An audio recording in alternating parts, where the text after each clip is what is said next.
Hello friends, welcome back to my channel. आज मैं आप लोगों के लिए एक बहुत ही हेल्दी रेसिपी लेके आई हूँ जो आपकी वेट लॉस जर्नी में आपके बहुत ही काम आएगी। तो चलिए देखते हैं। सबसे पहले इस रेसिपी के लिए हमें चना लेना है, चने जो कि छोले।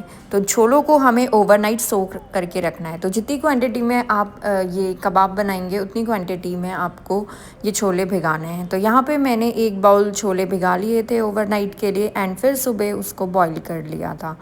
तो यहाँ पे आप देख सकते हैं मैंने हल्का नमक डाल दिया था बॉईल करने से पहले, ताकि नमक छोलों के साथ मिल जाए। एंड उसके बाद उसे कुकर में विसल लगाने के लिए, कुक करने के लिए रख दिया था। तो यहाँ पे आपको 3 to 4 विसल्स लगानी है ताकि ये जो छोले हैं वो अच्छी तरीके से पक जाएं। तो जब भी हम इसे मैश करें तो इजीली मैश हो जाने चाहिए। तो यहाँ पे मैंने हाथों से चेक कर लिया था कि ये अच्छी तरीके से पके हैं या नहीं। तो ये अच्छी तरीके से पक चुके थे। तो जब तक कि छोले ठंडे हो रहे थे तब तक मैंने 2 बीटरूट ले लिए थे मीडियम साइज़ के, उन्हें अच्छी तरीके से ग्रेट कर लिया था। तो वैसे हम वेट लॉस जर्नी की एक रेसिपी बना रहे हैं तो इसीलिए हम लोग इसमें सारी हेल्दी चीज़ें यूज़ करेंगे। तो यहाँ पे मैं जो नेक्स्ट चीज़ यूज़ कर रही थी वो थी बीटरूट। बीटरूट को हमें अच्छी तरीके से ग्रेट कर लेना है। सो यहाँ पे जो छोले होते हैं वो प्रोटीन और फाइबर से भरपूर होते हैं जो पाचन को सुधारते हैं और वजन घटाने में काफ़ी मदद करते हैं। बीटरूट आयरन का अच्छा स्रोत है जिससे खून में हीमोग्लोबिन का स्तर बढ़ता है और ख़ासकर महिलाओं के लिए काफ़ी फ़ायदेमंद होता है।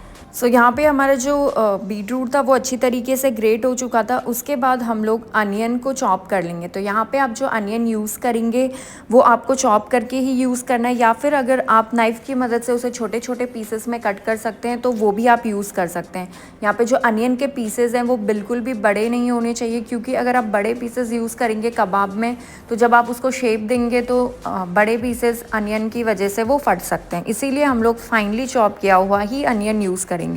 तो यहाँ पे हमारा अनियन भी चॉप हो चुका था। उसके बाद हम लोग साइड में बेसन को रोस्ट कर लेंगे। तो यहाँ पे ये जो बेसन है वो बाइंडिंग के लिए यूज़ होता है कबाब में। जब भी आप कबाब में बेसन डालें तो आपको उसे हमेशा रोस्ट करके डालना है। अगर आप उसे डायरेक्टली डालेंगे तो उसका कच्चापन जो है वो कबाब में आ जाएगा और कबाब भी टेस्ट वाइज बिल्कुल अच्छे नहीं लगेंगे। तो इसीलिए मैंने यहाँ पे 2 टेबलस्पून ऑफ बेसन ले लिया था, उसको अच्छी तरीके से रोस्ट कर लिया था जब तक कि वो गोल्डन ब्राउन ना हो जाए। तो आप देखेंगे कि जैसे ही ये रोस्ट होगा तो ये गोल्डन ब्राउन कलर में चेंज हो जाएगा और इसमें आपको लम्स बनने स्टार्ट हो जाएंगे। तो स्पून की मदद से आपको उसे अच्छी तरीके से मिक्स कर लेना है। एंड उसके बाद साइड में ये जो बॉयल चने थे वो हमने बाउल में ले लिए थे। उसके बाद हमने इसमें ऐड किया था ग्रेटेड बीटरूट। बीटरूट ऐड करने के बाद हम लोग इसमें ऐड करेंगे चॉप्ड अनियंस। तो यहाँ पे मैंने इसके बाद सारे अनियंस जो चॉप किए हुए थे वो भी इसमें ऐड कर दिए थे। एंड आप इसके बाद आपको इसमें अगर आपके पास पनीर है वो भी आप ऐड कर सकते हैं। यहाँ पे मैंने थोड़ा सा ही पनीर यूज़ किया हुआ था। उसके बाद जो हमारा रोस्टेड बेसन था वो भी हमने इसमें ऐड कर दिया था। उसके बाद हाथों की मदद से हम इसको अच्छी तरीके से मैश कर लेंगे। अगर आपके पास मैशर है तो उसकी मदद से भी आप मैश कर सकते हैं, बट मैशर से इतनी अच्छी तरीके से मैश नहीं होता जितना कि वो हाथों से हो जाता है। तो इसीलिए मैंने हाथों का यूज़ किया हुआ था। हाथों से इसको अच्छी तरीके से मैश करने के बाद इसमें हम बेसिक स्पाइसेस डालेंगे। तो यहाँ पे मैंने कबाब में ओनली सॉल्ट यूज़ किया हुआ था, हल्का सा मसाला डाला था, क्योंकि हम ये एक हेल्दी रेसिपी बना रहे हैं तो हम लोग इसमें एक्स्ट्रा मसाले बिल्कुल भी यूज़ नहीं करेंगे, इसे एकदम सिंपल रखेंगे। मसाले मिक्स करने के बाद आपको फिर से इसे हाथों की मदद से मैश कर लेना है ताकि जो मसाले हैं वो मिक्स हो जाएं। जैसे ही ये सारी चीज़ें मिक्स हो जाएंगी उसके बाद हम लोग कबाब को शेप देंगे। तो पहले आपको इस तरीके की बॉल बनानी है, उसके बाद आप उसे सर्कुलर शेप देंगे। तो आप देख सकते हैं यहाँ पे ये बॉल बन चुकी है एंड उसके बाद मैं इस तरीके से हल्के हाथों से इसे सर्कुलर शेप दे रही हूँ। तो यहाँ पे मेरे सारे कबाब्स बन के रेडी थे और जब तक कि ये कबाब रेडी हैं साइड में मैं अपना डिप प्रिपेयर कर रही हूँ। उसके लिए मैंने तवे में डाला था थोड़ा सा ऑयल, उसमें कुछ ग्राउंडनट्स ऐड कर दी थी, उसके बाद कोरिएंडर लीव्स डाल दिए थे एंड फिर हम लोग इसमें ऐड करेंगे कुछ 3 से 4 गार्लिक क्लोव्स। इन सबको आपको अच्छी तरीके से लो फ्लेम में फ्राई कर लेना है एंड हल्का हल्का फ्राई करना है। जब ये थोड़ा सा फ्राई हो जाए उसके बाद आपको गैस की फ्लेम को बंद कर देना है और आपको इसे हिलाते रहना है। और डिप के लिए सबसे पहले मैंने लिया 1 बाउल दही और दही में फिर ऐड किया था मैंने हनी। हनी ऐड करने के बाद मैं इसमें ऐड करूँगी जो हमने फ्राई किया हुआ कोरिएंडर लीव्स था, वो सारी चीज़ें ऐड करेंगे। और आपको इसमें थोड़ा सा पनीर भी ऐड करना है। तो यहाँ पे ये जो पनीर था वो मैंने घर पे ही प्रिपेयर किया हुआ था। उसके बाद जो हमारा फ्राई किए हुए इंग्रेडिएंट्स थे वो भी हम इसमें डाल देंगे।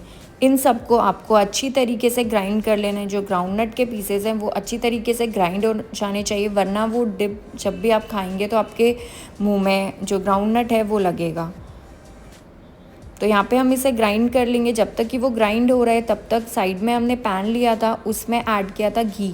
तो यहाँ पे जब भी आप कबाब ऐड सेकें तो उसको आपको घी में या फिर ऑलिव ऑयल में ही सेकना है, क्योंकि ये वेट लॉस जर्नी की रेसिपी है। तो अगर आप दूसरा कोई ऑयल यूज़ करते हैं तो वो बिल्कुल भी आपकी हेल्थ के लिए बेनिफिशियल नहीं है। तो इसीलिए जब भी कबाब सेकें तो आप या तो उसे घी में सेकें या फिर ऑलिव ऑयल में सेकें। तो यहाँ पे जो घी है वो गर्म हो चुका था एंड उसके बाद धीरे धीरे मैंने अपने सारे कबाब्स ऐड कर दिए थे। तो आपको यहाँ पे एक लो फ्लेम कर लेनी है और सारे कबाब्स को ऐड कर देना है।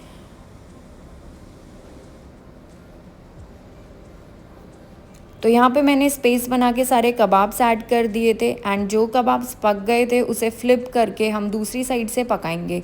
फ्लिप करने के बाद आपको स्पैचुला की मदद से जो कबाब है उन्हें टैप करते रहना है, ताकि वो अंदर तक अच्छी तरीके से पक जाएं और उसमें क्रिस्पीनेस आए। तो आपको इसे टैप कर करके लो फ्लेम में पकाते रहना है, ताकि जो कबाब है वो काफ़ी क्रिस्पी बन जाए और उसका एक अच्छा सा फ्लेवर टेस्ट आए। तो यहाँ पे मैं बीच बीच में जो कबाब्स थे उनको टैप कर रही थी। तो यहाँ पे आपको ऑलमोस्ट इसे 10 to 15 मिनट्स के लिए लो फ्लेम में बनाना है। तो जब तक कि ये कबाब सिक रहे थे तब तक मैं अपनी प्लेटिंग कर रही थी। तो प्लेट में मैंने सबसे पहले यहाँ पे यूज़ किया हुआ था डिप। तो यहाँ पे मैंने अपने 2 स्पून्स ऑफ डिप डाल दिए थे इस तरीके से वर्टिकल में। एंड उसके बाद मैंने एक एक करके अपने जो कबाब हैं उनकी प्लेटिंग कर ली थी। तो यहाँ पे मैंने अपने कबाब्स ऐड कर दिए थे डिप के ऊपर।